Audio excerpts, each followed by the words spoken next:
திராவிட தத்துவ மரபுகளை தன் எழுத்தாக்கிக் கொண்டு சமூக ஊடகத்தினை ஆயுதமாக கொண்டு களமாடும் கழக தகவல் தொழில்நுட்ப அணி ஆலோசகர் மதிப்பிற்குரிய திரு கோவி லெனின் அவர்கள் பத்திரிகையும் திராவிட இயக்கமும் எனும் தலைப்பில் உரையாற்ற வருகிறார்கள்.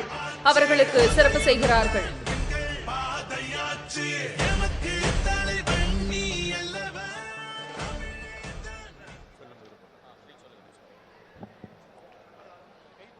வணக்கம்.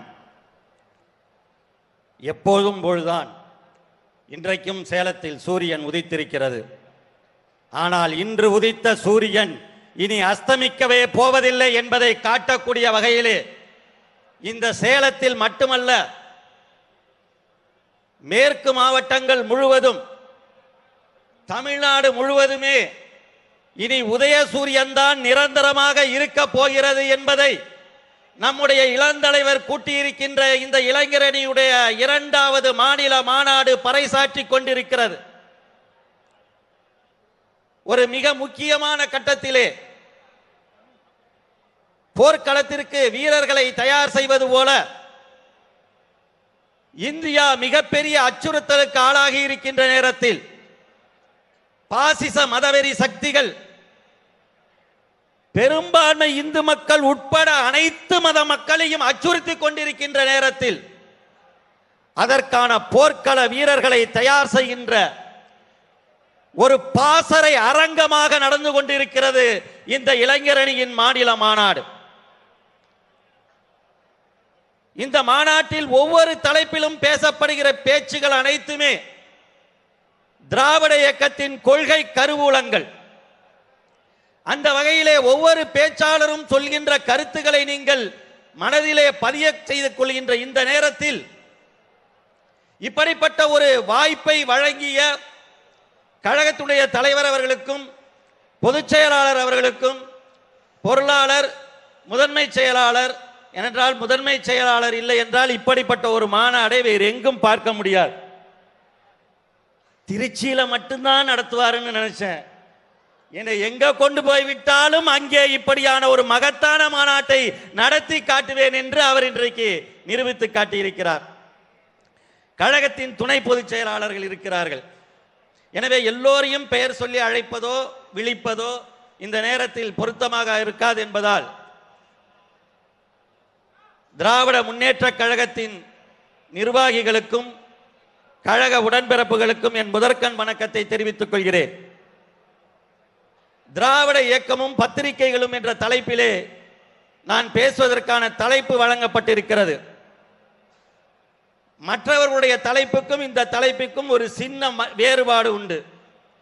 மற்றவர்களின் கருத்துக்களை எல்லாம் பதிவு செய்யக்கூடிய இடம்தான் பத்திரிகை. எனக்கு கொடுக்கப்பட்டிருக்கிற தலைப்பு அது எனக்கான தலைப்பு மட்டுமல்ல, இங்கே கூடியிருக்கிற லட்சோப லட்சம் தொண்டர்களுக்கும் கொடுக்கப்பட்டிருக்கிற தலைப்பு. ஏனென்று கேட்டால், தேர்தல் வருகின்ற நேரத்தில் திராவிட முன்னேற்ற கழகத்தின் மீது அவதூறுகளை பரப்புவதும், வதந்திகளை பரப்புவதும், பொய் குற்றச்சாட்டுகளை வைப்பதும் ஒவ்வொரு முறையும் நடந்து கொண்டிருக்கும். எல்லா காலத்திலையும் வைப்பாங்க. சும்மா இருந்தாலே அவங்க நம்மளை வந்து தான் சொரிஞ்சிட்டு போவாங்க. ஆனால் தேர்தல் வந்தால் எதையாவது வெட்டி ஒட்டி, ஆராசான் அப்படி பேசிட்டாரு, இவர் இப்படி பேசிட்டாருன்னு எதையாவது கொண்டு வந்து சேர்த்து நம்ம எல்லாம் திசை திருப்பக்கூடிய நேரத்தில் அதற்கு பதிலளிக்க வேண்டிய கடமை நம்மகிட்ட இருக்கு. நான் ஒரு பத்திரிகையாளர். ஆனா இங்க இருக்கிற நீங்க எல்லாம் பத்திரிகையாளர்களா? ஆமாம், நீங்களும் பத்திரிகையாளர்கள் தான். என்றைக்கு உங்கள் கையில் செல்போன் வந்ததோ அன்று முதல் ஒவ்வொரு கழக தொண்டனும் பத்திரிகையாளர் தான், ஊடகத்தினர் தான். எனவே உங்களுடைய பணியை எடுத்துச் சொல்வதற்கான ஒரு வாய்ப்பாக எனக்கு இது அமைந்திருக்கிறது. ஏனென்றால் இந்த திராவிட இயக்கம் என்பது தனக்கு எதிரான பத்திரிகைகள், தனக்கு எதிரான தொலைக்காட்சிகள், தனக்கு எதிரான சமூக வலைத்தளங்கள் இவற்றை எதிர்கொண்டு தன் சொந்த பலத்தில் வெற்றி பெற்ற இயக்கம் ஒரு இயக்கம் இந்தியாவில் இருக்கிறது என்றால் அது திராவிட இயக்கம் மட்டும்தான். திராவிட இயக்கத்துடைய அந்த பத்திரிகை வரலாற்றை சுருக்கமாக சொல்ல நான் விரும்புகிறேன். நீதி கட்சி எல்லோருமே கேள்விப்பட்டிருப்பீர்கள். ஆனால் அதுக்கு பேரு நீதி கட்சியா? அதனுடைய பெயர் தென்னிந்திய நல உரிமை சங்கம். அப்படிப்பட்ட ஒரு கட்சி தன்னுடைய கொள்கையை பரப்புவதற்காக ஜஸ்டிஸ் என்ற பத்திரிகையை நடத்தியது. ஜஸ்டிஸ் அங்கிற பேரு அப்படியே அந்த கட்சிக்கு வந்துடுச்சு. ஜஸ்டிஸ் பார்ட்டி அப்படின்னு சொல்ல ஆரம்பிச்சாங்க. ஒரு பத்திரிகையே ஒரு இயக்கத்தின் பெயராக மாற முடியும் என்பதை நிரூபித்து காட்டிய இயக்கம் இது. எனவே ஜஸ்டிஸ் பார்ட்டி என்பது அப்படியே தமிழில் நீதி கட்சி என்ற பெயரை பெறுகிறது. ஆகவே தொடங்கும் பொழுதே 100 ஆண்டுகளுக்கு முன்பே நாம் என்ன செய்கிறோம் என்பதை மட்டுமல்ல, அதை எப்படி சொல்கிறோம், எப்படி சொல்ல வேண்டும், எப்படி மக்களிடம் கொண்டு சேர்க்க வேண்டும் என்கின்ற தெளிவான ஒரு பாதையை வகுத்த இயக்கம் இந்த திராவிட இயக்கம். அதற்கு அடுத்து நீதி கட்சியை தொடர்ந்து தந்தை பெரியார் அவர்கள் வருகிறார்கள். தந்தை பெரியார் அவரும் தன்னுடைய கருத்தை சொல்வதற்கு தன் சொந்த பணத்தை போட்டு குடியரசு என்ற பத்திரிகையை ஆரம்பிக்கிறார். அந்த பத்திரிகையை ஆரம்பிக்கும் பொழுதே சொல்கிறார், பகுத்தறிவு கருத்துக்களை, சுயமரியாதை கருத்துக்களை, மக்களுடைய உரிமைக்கான கருத்துக்களை நான் இதில் சொல்வேன். இதை நானே அச்சடிப்பேன், நானே எழுதுவேன், நானே அச்சடிப்பேன், யாரும் வாங்கி படிக்காவிட்டாலும் கூட நானே படித்த அந்த கருத்தை பரப்புவேன் என்கின்ற உறுதியோடு அந்த பத்திரிகையை அவர் நடத்தினார். அன்று முதல் இந்த மாநாடு என்பது மாநில உரிமை மாநாடு. திராவிட இயக்கம் என்பது மாநில உரிமைக்காகவும் மானுட உரிமைக்காகவும் பாடுபடுகின்ற ஒரு இயக்கம். அந்த வகையிலே குடியரசு பத்திரிகையை அவர் நடத்துகிறார். குடியரசு பத்திரிகையை அன்றைய வெள்ளைக்கார அரசு தடை செய்கிறது. குடியரசு தடை செய்யப்பட்டால் புரட்சி வெடிக்கும், அதுதான் புரட்சி என்கின்ற பத்திரிகையை அவர் நடத்துகிறார். அந்த புரட்சிக்கு பிறகு குடியரசு ஒடுக்கப்பட்டு புரட்சி வெடித்தால் என்ன கிடைக்கும்? மக்களுக்கான விடுதலை கிடைக்கும். அதுதான் விடுதலை என்கின்ற இதழ் இன்று வரையும் நாளேடாக பகுத்தறிவு ஒரே நாளாக உலகத்திலேயே பகுத்தறிவு கருத்துக்களை வைக்கக்கூடிய ஒரு நாளேடு இருக்கிறது என்றால் அது விடுதலை மட்டும்தான். இந்த இயக்கத்தின் வரலாறு அப்படிப்பட்டது. சரி, பெரியார் அப்படி செய்தார் என்றால் பேரறிஞர் அண்ணா சும்மா இருப்பாரா? இதோ திராவிட நாடு பெயரே சொல்லிடுச்சு. அந்த பத்திரிகையின் பெயரே நம்முடைய கொள்கை என்ன, நம் இயக்கத்தின் பாதை என்ன, நம்முடைய லட்சியம் என்ன என்பதை சொல்லக்கூடிய வகையிலே திராவிட நாடு என்கின்ற பத்திரிகையை அவர் தொடங்குகிறார். இதே திராவிட நாடு குரலை அவர் நாடாளுமன்ற மாநிலங்களவையிலே எழுப்பினார். தடை செய்யப்பட்டது. தொடர்ந்து பாருங்கள், நம்முடைய இயக்கம் இந்த ஜனநாயக உரிமைக்காக குரல் கொடுக்கும் பொழுதெல்லாம் குடியரசு பத்திரிகையை வெள்ளைக்கார அரசு தடை செய்கிறது. திராவிட நாடு என்ற கோரிக்கையை இந்திய விடுதலைக்கு பிறகு அமைந்த பிரதமர் நேரு தலைமையிலான அரசு தடை செய்கிறது. திராவிட நாடு என்கின்ற பத்திரிகையின் பெயர் காஞ்சி என்று மாறுகிறது.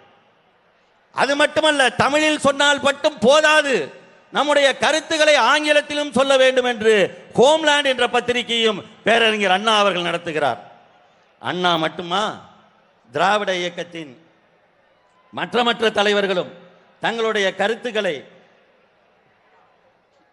கருத்துக்களை தொடர்ந்து வெளியிடுகிறார்கள். அதில் கலைஞர் நடத்திய முரசொலி என்பது இன்று வரை கழகத்தின் போர்வாளாக ஒவ்வொருவர் கையிலும் இருக்கக்கூடிய ஏடாக இன்றைக்கு அந்த முரசொலி இருந்து கொண்டிருக்கிறது. அந்த முரசொலி ஏட்டை போலவே திராவிட இயக்கத்தினுடைய ஒவ்வொரு தலைவர்களும், அதாவது நம்முடைய நாவலர் அவர்கள் நாவலர் நெடுஞ்செழியன் மன்றம் பத்திரிகையை நடத்துகிறார். மணவை திருமலைசாமி நகரதூதன் என்ற பத்திரிகையை நடத்துகிறார். சிபி சிற்றரசு போர்வாள் என்ற பத்திரிகையை நடத்துகிறார். இனமான பேராசிரியர் அவர் புதுவாழ்வு என்ற பத்திரிகையை நடத்துகிறார். ஏவிபி ஆசை தம்பி தனியரசு என்ற பத்திரிகையை நடத்துகிறார். சத்தியவாணி முத்து அம்மையார் அன்னை என்ற பத்திரிகையை நடத்துகிறார். இப்படி ஒவ்வொருவருமே கையில் மதியழகன் அவர்கள் தென்னகம் என்ற பத்திரிகையை நடத்துகிறார். இப்படி ஒவ்வொருவர் கையிலும் ஒரு பத்திரிகை, ஒரு ஆயுதம். இதைத்தான் இன்றைக்கு நாம் எப்படி சமூக வலைத்தளத்தில் ஃபேஸ்புக்லையும் ட்விட்டர்லையும் இன்ஸ்டாகிராம்லையும் யூடியூப்லையும் சோசியல் மீடியாவிலையும் அது போல நம்ம வாட்ஸ்அப்லையும் நம்ம பயன்படுத்துகிறோமோ, அன்றைக்கு தங்கள் சொந்த காசை போட்டு, நீங்க இன்னைக்கு டேட்டாக்கு காசு போடுற மாதிரி அன்னைக்கு அவங்க பத்திரிகை அச்சடிக்கிறதுக்கு காசு போட்டு நம்முடைய இயக்கத்தினர் ஒவ்வொருவரும் அந்த பத்திரிகையை நடத்தினார்கள். இதனைத் தொடர்ந்து நம்முடைய கழக தலைவர் இன்றைய கழகத் தலைவர் அவர்கள் இளைஞர் அணியை நடத்திய பொழுது இளைய சூரியன் என்கின்ற அந்த ஏட்டை அவர் தொடர்ந்து நடத்தினார். அதுவும் எப்படிப்பட்ட நேரம், திராவிட முன்னேற்ற கழகத்திற்கு சட்டமன்றத்தில் ஒரே ஒரு உறுப்பினர் இருந்த காலம். நம்முடைய குரல் சட்டமன்றத்தில் இல்லை, மக்கள் மன்றத்தில் ஒலிக்க வேண்டும் என்பதற்காக கழகத் தலைவர்கள் முன்னெடுத்த இந்த இதழ்தான் இளைய சூரியன். இதை தொடர்ந்து இதே வழியில் இன்றைய நம் இளம் தலைவர் அவர்கள் முரசொலி பாசறை என்கின்ற அந்த பகுதியை உருவாக்கி அதை ஒவ்வொரு நாளும் கழகத்தின் கொள்கை முழக்கத்தை முன்வைத்து அத்தனை சிறப்பான கட்டுரைகள், வரலாற்று சுவடுகளை தந்து கொண்டே இருக்கிறார். வெறும் அது நாளோடு போய்விட கூடாது என்பதற்காக புத்தகமாகவும் அச்சிட்டு இன்றைக்கு முத்தமிழறிஞர் பதிப்பகம் என்ற பெயரிலே அந்த புத்தகங்களையும் இதோ இங்கே அமைக்கப்பட்டிருக்கின்ற அந்த புத்தக கண்காட்சியிலே அந்த புத்தகங்களையும் கொண்டு வந்து கழகத்தினருக்கு ஆயுதமாக கொடுத்து கொண்டிருக்கிறார். எதற்காக இதை சொல்கிறேன் என்றால், கழகத்தினுடைய ஒவ்வொரு வேலையும் எப்படி இருக்கும் அப்படின்னா, இந்த பத்திரிகை என்ன செய்யும் அப்படின்னா, ஏன் இதை சொல்கிறேன் என்றால், ஆட்சியாளர்கள் நமக்கு எதிராக இருக்கும், நமக்கு எதிரான ஆட்சி நடக்கும் பொழுது, அப்பொழுது நாம் எதிர்க்கட்சியாக இருக்கும் பொழுது அரசாங்கத்தின் அவலங்களை, அதன் பொய்முகத்தை, அதன் ஊழல்களை வெளிக்கொண்டு வருகின்ற வேலையை செய்வது இந்த பத்திரிகைகள் தான். அதுவும் நம்முடைய கழகத்துடைய பத்திரிகை, குறிப்பாக முரசொலி. அப்படித்தான் திருச்செந்தூர் கோவிலிலே நடைபெற்ற அந்த கொள்ளை, அதை தொடர்ந்து அந்த அதிகாரி மரணமடைந்த பொழுது அதற்காக அமைக்கப்பட்ட விசாரணை கமிஷன், எப்படி ஜெயலலிதா மரணத்திற்காக ஆறுமுகசாமி விசாரணை கமிஷன் அமைக்கப்பட்டதோ அதுபோல் திருச்செந்தூரிலே பால் கமிஷன் என்கின்ற ஒரு அந்த விசாரணை அமைக்கப்பட்டது. அந்த விசாரணை கமிஷன் அறிக்கையை ஆட்சியாளர்கள் வெளிக்கொண்டு வராத நிலையில், அதை மறைக்க முயற்சித்த நிலையில் கழக தலைவர் அவர்கள் இதை கொண்டு வந்தார்கள். இன்னொரு மிக முக்கியமான கருத்தை நான் சொல்ல விரும்புகிறேன். இதோ பாருங்கள், 1991ஆம் ஆண்டு ராஜீவ்காந்தி அவர்கள் படுகொலை செய்யப்படுகிறார். அந்த படுகொலை பழி திமுகவின் மீது விழுகிறது. அப்படி விழுந்த பொழுது திமுகவினருடைய வீடுகள் எல்லாம் தாக்கப்பட்டன. கழகத்தினர் அப்பொழுது தேர்தல் பிரச்சாரத்திற்காக வைத்திருந்த கொடிகள், பேனர்கள், கட் அவுட்டுகள் எல்லாம் எரிக்கப்படுகின்றன. திமுகவிலே தாக்கப்பட்டவர்கள் எல்லாம் இங்கே இருக்கிறார்கள். இதே மேடையிலே இன்றைக்கு அந்த தழும்புகளோடு இருக்கிறார்கள், எதிரில் இருக்கிறார்கள். அப்படி ஒரு கொலைப்பழி விழுந்த நேரத்திலே காவல்துறை, அன்றைக்கு இருந்தது கவர்னர் ஆட்சி, எப்பொழுதெல்லாம் கவர்னர்கள் கையில் அதிகாரம் போகிறதோ அப்பொழுது நாடு எப்படி நாசமடையும் என்பதற்கு இது ஒரு உதாரணம். இதோ இங்கு ஒரு படம் வெளியிடப்பட்டிருக்கிறது. இதுதான் முதலில் வெளியிடப்பட்ட படம். என்ன படம் என்றால், அந்த மனித வெடிகுண்டாக இருந்த தனு நடுவில் இருப்பார், ரெண்டு பக்கமும் ரெண்டு பேர் பெண்கள் நிற்பாங்க. இதுக்கப்புறம் தான் ராஜீவ்காந்தி வரார். இந்த படத்தை ராஜீவ்காந்தி வருவதற்கு முன்பு காத்திருந்த படம் என்று வெளியிடுகிறது பத்திரிகை. போலீஸ்காரர்கள் கொடுக்கிறார்கள், கவர்னர் கொடுக்கிறார், கவர்னர் ஆட்சி கொடுக்கிறது. அப்படி இருந்த நிலையில் முரசொலி ஒரு பத்திரிகை மட்டும்தான் ஒரு உண்மையை சொல்கிறது. போலீஸ் கொடுத்திருக்கிற படத்தில், கவர்னர் ஆட்சி கொடுத்திருக்கிற படத்தில் முழுமையான படம் இல்லை. அங்கே பக்கத்திலே ஒரு ஆண் நின்று கொண்டிருக்கிறார். யார் அந்த ஆண் என்று கேட்டு ஒரு கோட்டு ஓவியத்தை வரைகிறது. இந்த கேள்வியை எழுப்பியவர்கள் கலைஞரும் அவருடைய மனசாட்சியான முரசொலி மாறனும்.